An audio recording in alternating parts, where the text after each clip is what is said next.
Buenas, ¿cómo están? Espero que bien. Este es el primero de los videos que voy a ir subiendo a la plataforma del Seneca para la materia Teoría y Práctica de Acompañamiento Terapéutico 1. Y bueno, voy a ir, como les decía, y habíamos acordado este sábado que pasó, eh, ir subiendo pequeños videos cortos sobre determinados temas o textos que me interesan, son importantes y bueno, no se ha podido profundizar por ahí o quiero hacer énfasis en ellos. Este va a ser un pequeño video, espero no explayarme demasiado, sobre el tema de la construcción de la demanda. Esto lo hablé en clase, pero quiero un poco dejarlo en claro porque necesito orientar también el trabajo y el proceso que vamos a ir haciendo en la clase hacia la práctica. Necesito ir introduciendo algunos temas que son de importancia para pensar la práctica. Ustedes, no sé si se acuerdan, voy a hacer un muy pequeño repaso del tema de la demanda y cómo se acuerdan de haber pasado de la dimensión de la necesidad cuando pasa por el marco simbólico, por la palabra, esa necesidad que es pura necesidad, que tiene algo de lo vital puesto en juego, se transforma en llamada, en un pedido. Ese pedido ya implica a un otro que escucha, que codifica esa necesidad como un pedido de algo específico y tienen la posibilidad de realizar una acción puntual en pos de auxiliar a ese bebé, en este caso, ¿no? En el nacimiento, una acción específica para cubrir esa demanda. En el caso de, necesidad-demanda, y siempre hay un resto, una diferencia entre la necesidad pura y la respuesta que sería entre la necesidad y la demanda. Pero esto ya va por una cuestión teórica. Lo importante de pensar la demanda desde ese lugar a la hora de este tema de la construcción de la demanda de acompañamiento terapéutico tiene que ver puntualmente porque esa concepción ya parte de la demanda como un llamado o un pedido dirigido a un otro. O sea, se centra en la existencia de un otro, el registro de un otro que puede escuchar y responder. Entonces, si lo llevamos al ámbito del acompañamiento terapéutico, la demanda del acompañamiento terapéutico no se puede pensar, la demanda propiamente dicha, como previo al inicio del dispositivo, sino una vez que está producido. El dispositivo se largó, comenzó y en ese punto es donde se puede empezar a pensar la posibilidad de una demanda real de acompañamiento terapéutico. ¿Qué quiere decir esto? Muchas veces el pedido de acompañamiento terapéutico, la mayoría de las veces, no surge de la propia persona que va a ser usuario del dispositivo, sino de su contexto, de la familia,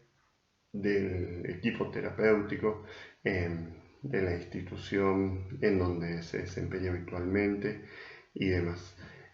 o de la institución tratante, digamos, de esa persona como paciente, ¿no? Entonces, hay algo que yo le decía, que hay algo de lo artificial cuando un acompañante terapéutico se introduce en lo cotidiano de esa persona, que es el usuario del dispositivo de acompañamiento terapéutico. En esa intromisión, en esa artificialidad, en ese leve o no tan leve a veces forzamiento, es muy importante cómo el acompañante terapéutico se posiciona, se dispone, qué apertura tiene y cómo se muestra en cuanto a su receptividad, a su sensibilidad, a su respeto y el respeto por el encuadre. Entonces tenemos un dispositivo de acompañamiento terapéutico que inicia, y por iniciar ya se puede hablar de encuadre, digamos, que, o sea, eso determina el marco del acompañamiento terapéutico. Al determinar el marco, es un marco simbólico, con reglas, con obligaciones, con compromisos de todas las partes, obligaciones profesionales y la dimensión de la ética, en tanto el deber profesional de ustedes como acompañantes es importantísimo, pero también, bueno, esto de los horarios, las funciones, los roles y la determinación de objetivos como procesos y demás cuestiones. Dentro de ese marco, ya simbólico, de manera bien evidente, es donde se puede empezar a pensar esta construcción de la demanda. La demanda, como les decía, tiene algo de un llamado o un pedido a un otro. Ese pedido, ese llamado a un otro, obviamente les da la pauta a ustedes, o nos da la pauta a todos, que se trata y solamente es posible a partir de un vínculo. Entonces, cuando hablamos de construcción de la demanda, sí o sí, se habla de un vínculo entre la figura de acompañante terapéutico y el usuario o la usuaria del dispositivo. Y también puede ser de la familia. Al hablar de vínculo y el establecimiento de un vínculo, se trata de un vínculo transferencial, no el vínculo que puede tener la persona con el panadero, digamos, o con alguien que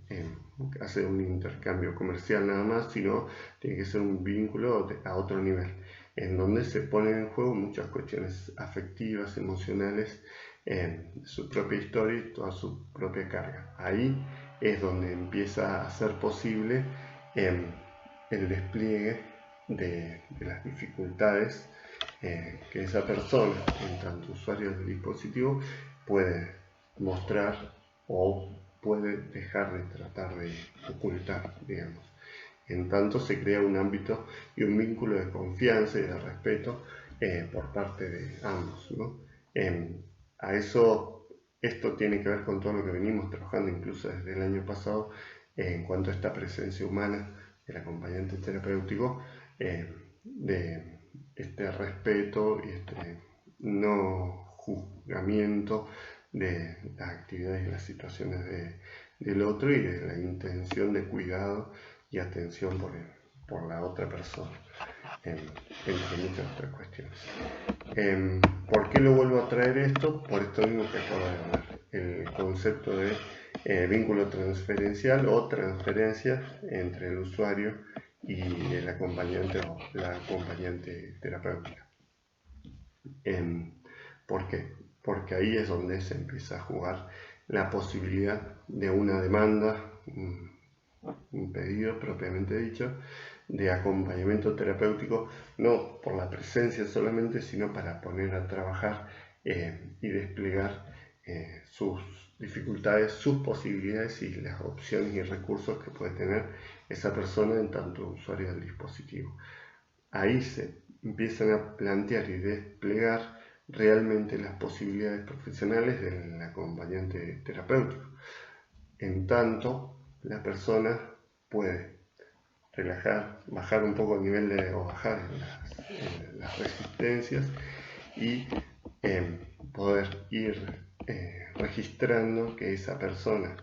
que es su acompañante terapéutico, tiene esa función, no lo va a juzgar, sino que está de su lado, está introduciéndose en el proceso de salud que está haciendo ella en tanto ser humano, digamos, y el acompañante tiene la posibilidad de empezar a introducirse en su mundo y en todas estas variables, tendencias que se producen y todos estos movimientos de los que hablamos en la clase, ¿no? Siempre en tanto proceso hay un movimiento hacia el cual tiende la persona o el contexto, y ahí es donde podemos ver realmente cuál es el destino posible, digamos, o para dónde va la situación y cómo podemos ayudar para orientar y conectar con sus recursos, posibilidades y deseos, y no tanto hacia estas respuestas que aparecen como síntomas o como problemáticas que lo dejan en un bucle de repetición problemático que se va a veces agravando. ¿Se entiende? Entonces, nosotros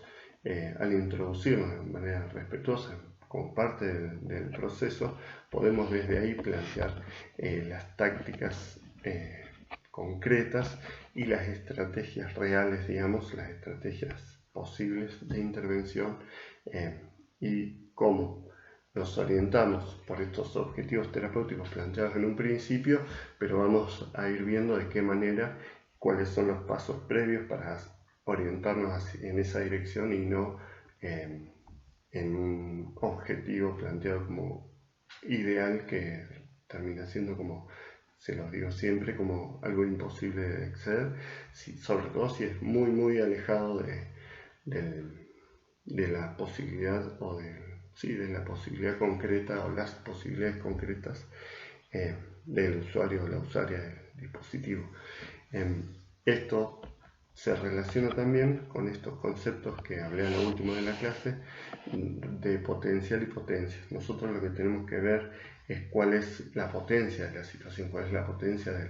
de la persona que estamos acompañando. No en el sentido de potencia de potente, sino que lo empuja, que lo pone en movimiento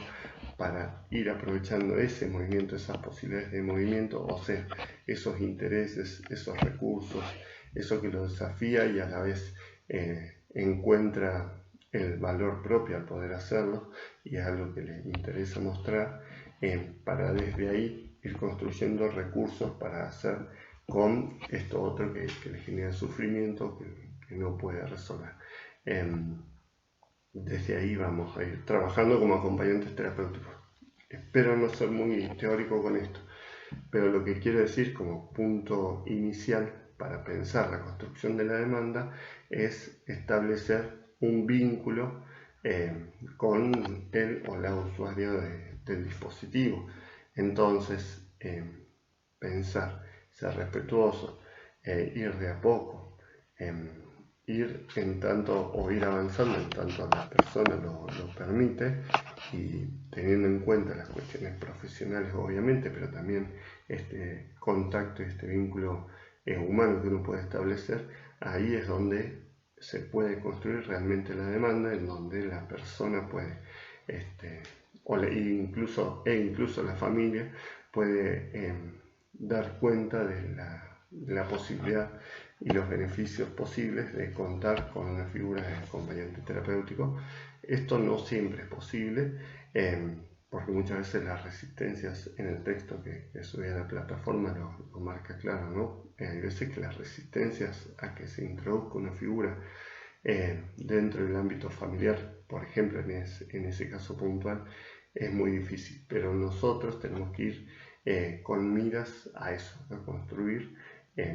ese vínculo, establecernos como vínculo posible para esa familia y para esa persona que vamos a acompañar,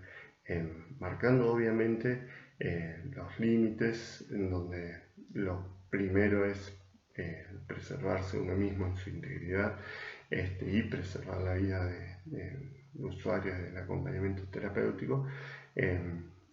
pero a la vez pudiendo alojar, ser receptivo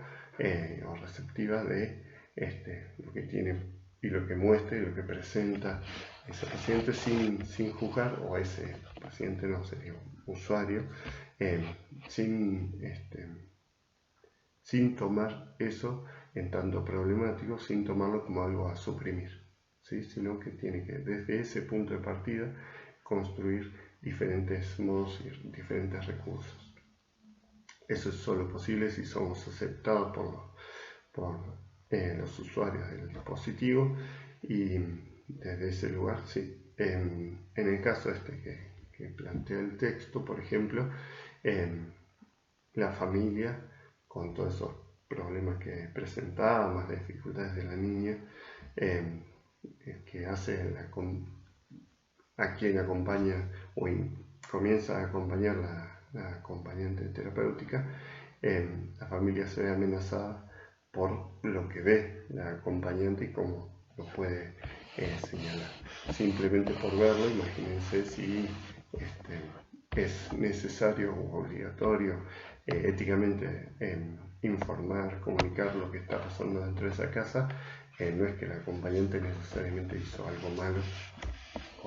por denunciar o visibilizar problemas concretos, ¿no? Pero eso generó que no se pudo continuar con el acompañamiento terapéutico, pero sí con el espacio terapéutico de la psicóloga que escribe el artículo.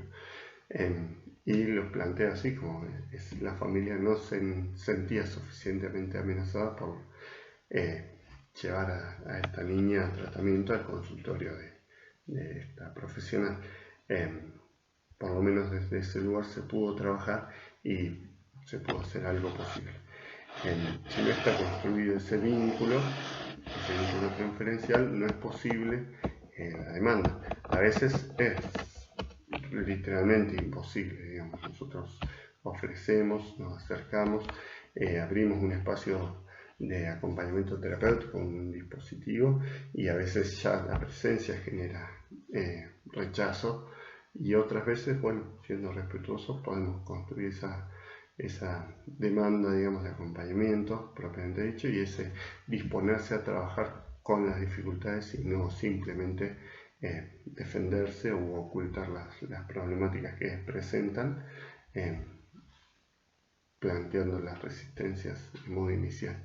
El trabajo en equipo obviamente es esencial, pero el rol y la función y el papel que ustedes cumplan dentro de la casa con las personas concretas, no con el equipo, sino con las personas concretas, va a ser lo esencial para hacerse un lugar dentro del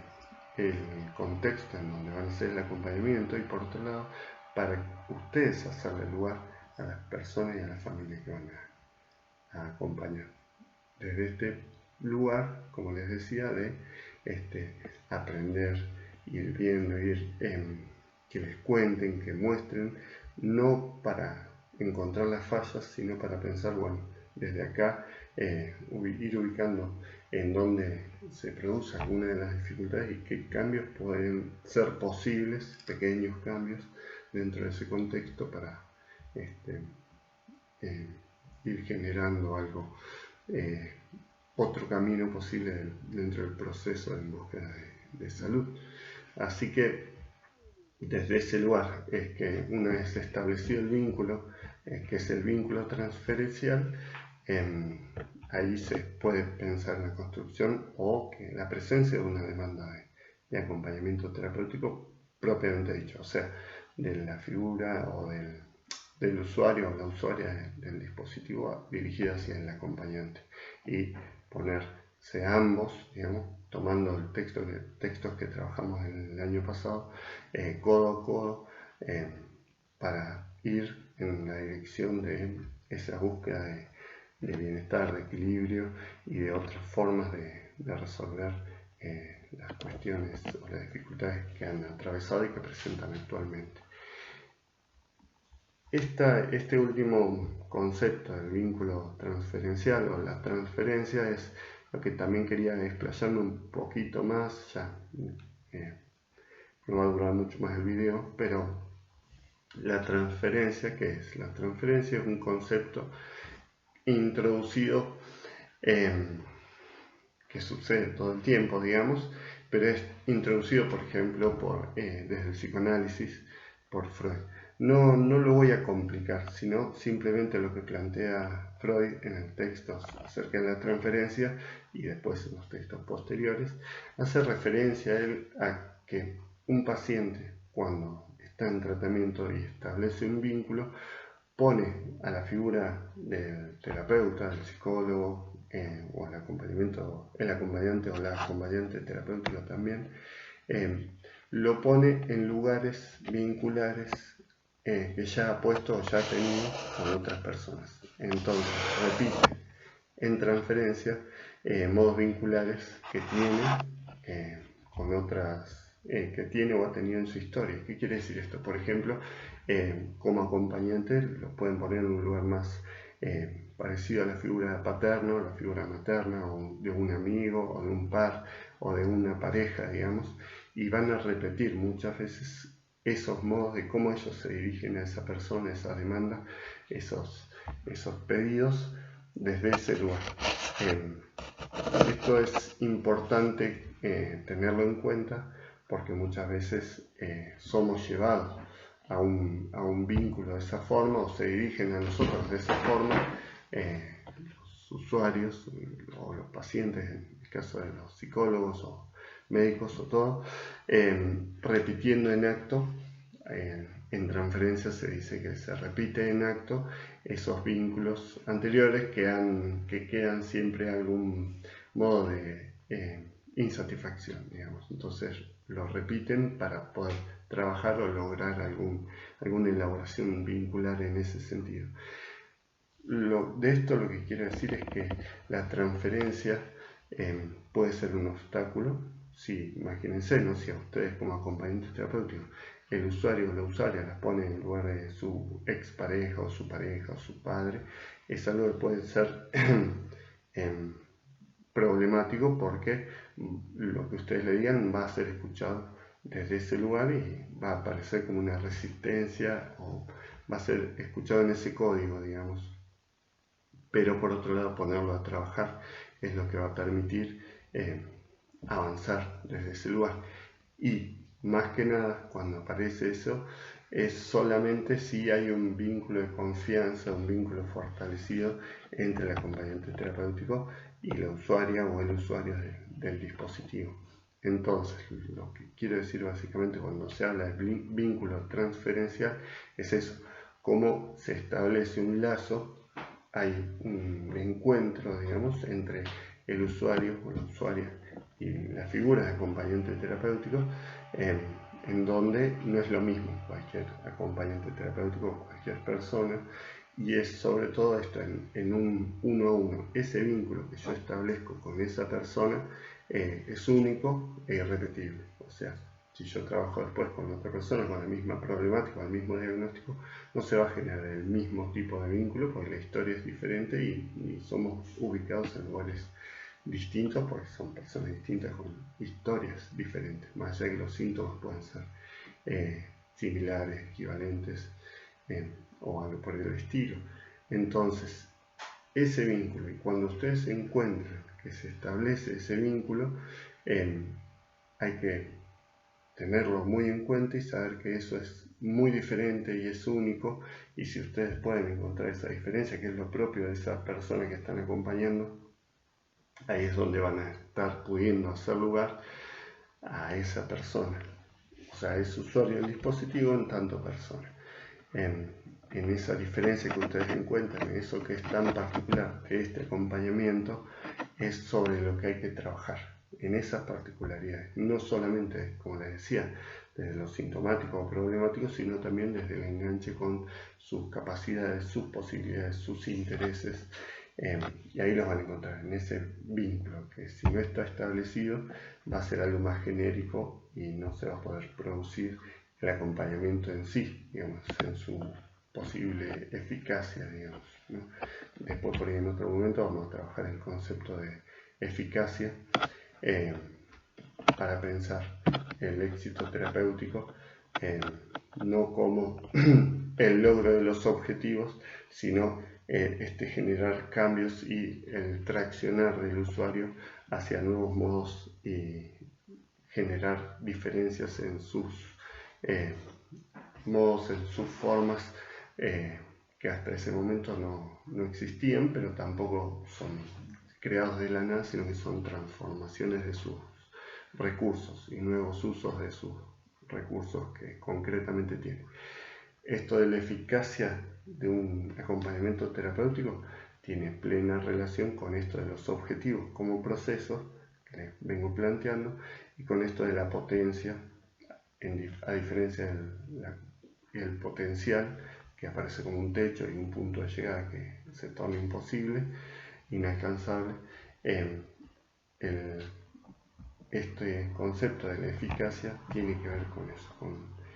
el poder poner en movimiento algo que no sé en qué dirección va a ir concretamente, sino que haya una búsqueda, que inicie una búsqueda diferente a esa repetición que se venía dando y ver cuál es el destino posible, que sea el mejor destino posible para ese usuario del dispositivo. Ahí va a estar la eficacia. Pero bueno, eso por ahí después lo profundizo en algún otro video. Les mando saludos y cualquier cosa pregúntenme ahí en la plataforma del Seneca y vamos a ir conversando, debatiendo. Dentro de poco subo otro video para ir agregando otros conceptos dentro del programa de teoría y práctica del acompañamiento terapéutico 1. Nos estamos viendo, muchas gracias.